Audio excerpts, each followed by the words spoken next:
The big news में आप सभी का स्वागत है। झारखंड मजदूर यूनियन ने टाटा ग्रुप के सम्मानित चेयरमैन रतन टाटा के एक पत्र पर असंतोष जताया। उन्होंने कहा दलित सफाई कर्मियों की सीधी बहाली करनी चाहिए। इस मसले को लेकर के झारखंड मजदूर यूनियन ने कहा है कि निबंधित कर्मचारी पुत्र संयुक्त रूप से झारखंड की राजधानी रांची से लेकर के देश की राजधानी दिल्ली तक आंदोलन करेगा। झारखंड मजदूर यूनियन के केंद्रीय अध्यक्ष एवं पूर्व मंत्री दुलाल भैया ने यहाँ एक संवाददाता सम्मेलन के दौरान उक्त जानकारी दी। उन्होंने बताया कि रतन टाटा का एक पत्र आया है जिसमें उन्होंने दलित और आदिवासियों के प्रति कार्यों की उपलब्धि का जिक्र किया है। उस पत्र में कहा गया जब तक कंपनी को कर्मचारियों की जरूरत थी तब तक हमने सभी को रोजगार का अवसर दिया। दुलाल भैया ने कहा है कि हम रतन टाटा के पत्र से संतुष्ट नहीं हैं। झारखंड मजदूर यूनियन की मांगों को यदि दरकिनार किया गया तो झारखंड राज्य के मुख्यमंत्री आवास पर जोरदार आंदोलन किया जाएगा। उन्होंने कहा है कि जितने भी दलित निबंधित कर्मचारी पुत्र हैं उनकी कंपनी में सीधी बहाली होनी चाहिए। यदि हमारी मांगों की अनदेखी की गई तो राज्य के राज्यपाल के आवास दिल्ली में देश के प्रधानमंत्री, राष्ट्रपति, केंद्रीय श्रम मंत्री, अनुसूचित जाति जनजाति मंत्री के आवास के समक्ष जोरदार आंदोलन किया जाएगा। मैसेज आप लोग लिख लीजिए। हाँ सर, प्रेस कॉन्फ्रेंस करने किस तरह का आंदोलन करने जा रहे हैं, क्या है प्रमाण? देखिए ये आंदोलन जो है ना, ये हमारा चरणबद्ध आंदोलन है। ये चरणबद्ध आंदोलन जो है आज का प्रेस कॉन्फ्रेंस में रतन टाटा साहब के आवास में हम लोग भूख हड़ताल में बैठेंगे।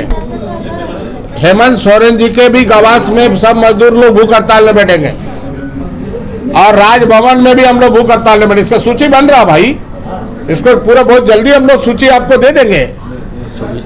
और ये जो है प्रधानमंत्री जी का भी दिल्ली चलो का भी सूची बन रहा है।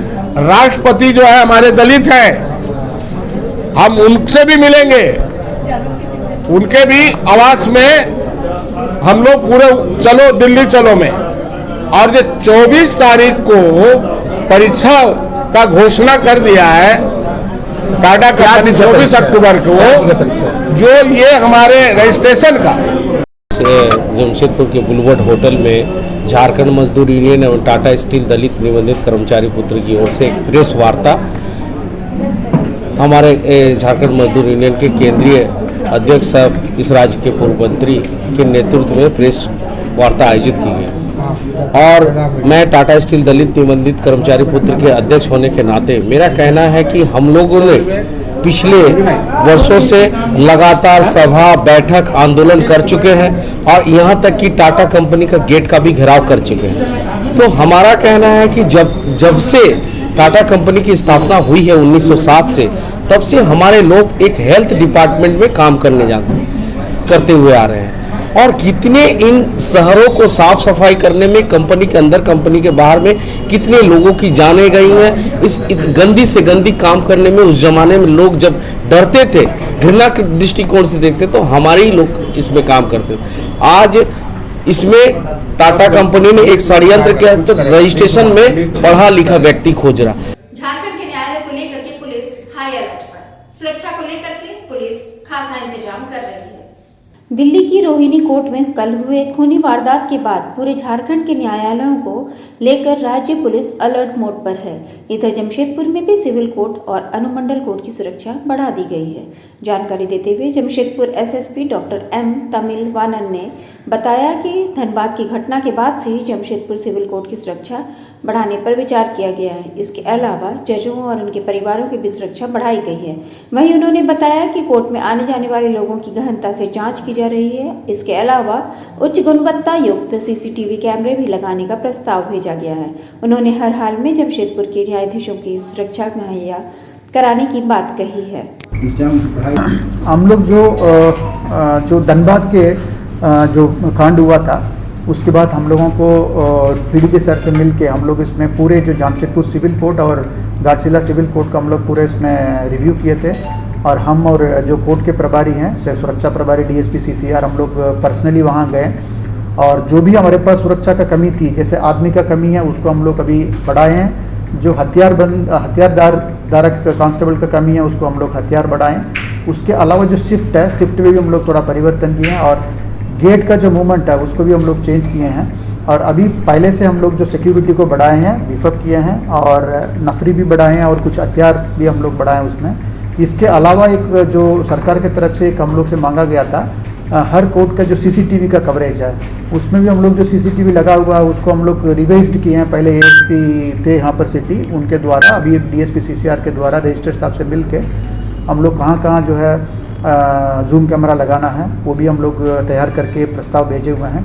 झारखंड आबकारी विभाग को मिली बड़ी सफलता। विभाग ने एमजीएम थाना क्षेत्र में छापेमारी कर बड़ी मात्रा में शराब भट्टी ध्वस्त किया और शराब को जब्त किया। बताया जाता है कि विभाग को इस इलाके में शराब भट्टी संचालित होने की गुप्त सूचना मिली थी। इसी के आधार पर विभाग ने छोटा बांकी डैम के समीप 2 स्थानों पर छापेमारी की और यहां से 7,000 लीटर जावा महुआ और तकरीबन 150 चौलाई शराब बरामद किया गया है। हालांकि दोनों ही भट्टी जंगल के इलाके में संचालित था, इस कारण यहां से गिरफ्तारी नहीं हुई है। विभाग ने अज्ञात संचालकों के नाम मामला दर्ज कर आगे की न्यायिक प्रक्रिया शुरू कर दी है। हमें सूचना प्राप्त हो रही थी कि छोटा बांकी जो डैम है उसके किनारे बृहद पैमाने पर अवैध शराब का कारोबार किया जा रहा है, वहाँ पे बनाया जा रहा है, उसको बेचा जा रहा है। उसी को हम लोग सत्यापित करते हुए कल सहायक आयुक्त पद पूर्वी सिंहभूम के आदेशानुसार छोटा बांकी जो डैम है उसके किनारे जंगल में एक बृहद पैमाने पर अवैध चुलाई शराब की भट्टी चलाई जा रही थी, उसको हमने ध्वस्त किया। वहाँ से तकरीबन 4,000 kg जावा महुआ और 90 लीटर अवैध चुलाई शराब बरामद किया गया। हाँ, उसके बाद हम और एक जगह हमने छापामारी की थी मुसजुबी में, वो भी एमजीएम थाना ही आता है। वहाँ से तकरीबन हमने 3,000 kg जावा महुआ और 60 लीटर अवैध चुलाई शराब वहाँ से हमने बरामद की है।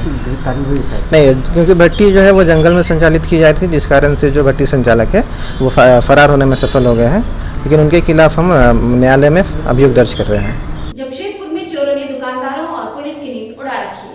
जमशेदपुर के लगभग विभिन्न क्षेत्रों से चोरी की खबर आ रही है। जमशेदपुर में चोरों का आतंक जारी है, जहां बीती रात चोरों ने सिद्धगोड़ा थाना अंतर्गत बाजार में 2 दुकानों में चोरी की घटना को अंजाम दिया है। बताया जाता है कि वो चोरों ने गीतांजलि स्टूडियो से लाखों रुपए की कैमरे और महंगे गैजेट्स की चोरी कर ली है, जबकि एक गल्ले की दुकान में से भी चोरों ने अपना हाथ साफ किया है, जहां से नकदी और दुकान में रखे ड्राई फ्रूट्स और हेल्थ फूड ले उड़े हैं।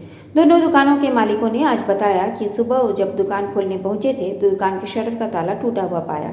उधर मामले की जानकारी मिलते ही स्थानीय थाना मौके पर पहुंची और मामले की छानबीन में जुट गई है। विदित रहे कि जमशेदपुर के लगभग सभी थाना क्षेत्रों में चोरी की घटनाओं में इन दिनों इजाफा हुआ है। फिलहाल पुलिस मामले की छानबीन में जुटी हुई है। हाँ, ये सिद्धगोड़ा में 2 दुकानों में चोरी हुई है। कितने की चोरी हुई, क्या है? अभी थोड़ा देर पहले हम लोग का सूचना मिला थाना पर गीतांजलि फोटो स्टूडियो और गल्ला दुकान में चोरी होने की सूचना मिला। अभी सूचना पर हम लोग आकर के अभी जाँच कर रहे हैं, जाँच किए हैं। ऊपर से छेद के चादरा हटा करके नीचे आया है।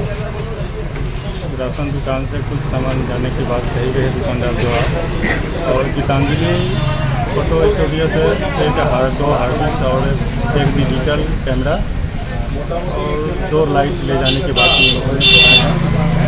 चोरी है, जिसमें कि एक आपकी भी दुकान है, राशन की दुकान है। आपकी दुकान से क्या क्या लेके गए और आपको कैसे जानकारी प्राप्त हुई? अब जैसे ताला खुले, देखिए कैश काउंटर नीचे पड़ा हुआ, फिर तो सामान वामान सबका कांच खुला हुआ है, फिर लाइट आ रहा है तो देखे तो टीना खुला हुआ ऊपर से, फिर उधर से ये करके बैग में सामान भर के जो कॉस्टली आइटम सब है, जिसमें काजू, पिस्ता बादाम और डिओडेंट, ये सब, और कैश 5-6 हज़ार रुपया खुचरा नोट था, वो सब लेके गए। NH33 पे बाइक सवार को एक अज्ञात वाहन ने टक्कर मारी। बाइक सवार की उसी समय मृत्यु और एक की स्थिति गंभीर बनी हुई है। जमशेदपुर के एमजीएम थाना अंतर्गत NH33 स्थित पिपला के पास एक अज्ञात वाहन ने बाइक सवार को अपनी चपेट में ले लिया। इस घटना में बाइक चालक की मौके पर ही मौत हो गई, जबकि बाइक पे बैठा युवक गंभीर रूप से घायल हो गया। इधर मौका पाकर वाहन मौके से फरार हो गया। स्थानीय लोगों ने घटना की सूचना पुलिस को दे दी। सूचना पाकर पुलिस मौके पर पहुंची और घायल को इलाज के लिए एमजीएम अस्पताल पहुंचाया। वहीं मृतक के शव को पोस्टमार्टम के लिए शवगृह में रखवा दिया है। मृतक की पहचान बेलाजोड़ी निवासी जग्गा सिंह के रूप में की गई है, जबकि घायल की पहचान मृतक के चचेरे भाई रखाल सिंह के रूप में की गई है। मिली जानकारी के अनुसार दोनों चचेरे भाई नरगा से बेलाजोड़ी स्थित अपने घर जा रहे थे। पिपला से थोड़ा आगे बढ़ने पर अज्ञात वाहन ने उन्हें धक्का मारा और फरार हो गया। इधर राखाल की भी स्थिति गंभीर बनी हुई है। वो लोग नरगा से आ रहे थे। कितने लोग? 2 जन थे बाइक में। हाँ, फिर वो ये आते आते रास्ता में एक्सीडेंट। कौन गाड़ी मारा? वो तो पता नहीं कौन गाड़ी है। कैसे हुआ, कैसे जानकारी मिला एक्सीडेंट हुआ है? तो कोई कॉल किया भाई को, वहीं का भाई ये लोग किस गाड़ी में थे कुछ पता है? बाइक में थे। किस गाड़ी से लगा नहीं पता? नहीं पता। कहाँ रहते हैं? बेला जोड़ी। जा कहाँ रहते हैं? नारगा से घर आ रहे थे बेला जोड़ी। कहीं काम करते हैं? काम नहीं करते हैं, कुछ सामान वामान लाने। कितने जन थे गाड़ी में? 2 जन। कौन सा गाड़ी था? गाड़ी पता नहीं, बाइक था। अभी क्या स्थिति है? दोनों ठीक है, एक ठीक है, एक स्पोर्ट है। उसका क्या नाम है? उसका नाम जग्गा सर। हाँ? जग्गा सिंह। और दूसरा? राखड़ सिंह। आज के लिए बस इतना ही। बिग न्यूज की पूरी टीम को दीजिए इजाजत। धन्यवाद।